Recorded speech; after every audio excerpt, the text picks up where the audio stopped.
பிரியாணியை தீய வச்சா இவ்வளோ டேஸ்டா வருமாடான்றதை இந்த பிரியாணியில தான் கத்துக்கிட்டேன். குக்கர் சூடானதும் எண்ணெய் ஊற்றி பட்டை லவங்கம் வெங்காயம் பச்சை மிளகாலாம் போட்டு நல்லா தீய விட்டுடலாம்.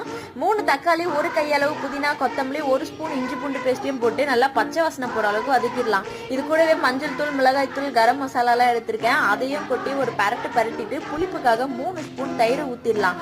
அதையும் போட்டு ஒரு 5 மினிட்ஸ் வதக்கிட்டு வாஷ் பண்ணி வச்சிருக்க சிக்கனையும் போட்டுட்டு நல்லா தண்ணியே விடாம ஒரு 15 மினிட்ஸ்க்கு நல்லா எண்ணெய் பிரிஞ்சு வர அளவுக்கு தொக்கு மாதிரி பண்ணி எடுத்துக்கிட்டு இந்த டைம்ல சால்ட் போட்டுட்டு 4 கிளாஸ் வாட்டரை ஊற்றி நல்லா கொதிக்க வச்சிடலாம். 4 கிளாஸ் வாட்டருக்கு 2 கிளாஸ் அரிசி எடுத்திருக்கேன். அதையும் போட்டு குக்கர் போட்டு 2 விசிலுக்கு அப்புறம் ஓப்பன் பண்ணி வச்சுன்னா பிரியாணி சும்மா தலை ரெடி ஆயிடும். கூடவே கொஞ்சம் மல்லித்தலையும் ஆட் பண்ணிக்கலாம். இந்த பிரியாணி தீஞ்சதுக்கு காரணமே இவன் தான். இவனை திட்டலாமா வேணாமான்னு கமெண்ட்ல சொல்லுங்க. பிரியாணி அதுக்கப்புறம் சாப்பிட்டு பார்த்தா டேஸ்ட் சும்மா அவ்வளோ ருசியா இருந்தது. நீங்களும் தீய வச்சு கண்டிப்பா ட்ரை பண்ணி பாருங்க. வீடியோ பிடிச்சிருந்தா மறக்காம லைக் பண்ணிடுங்க.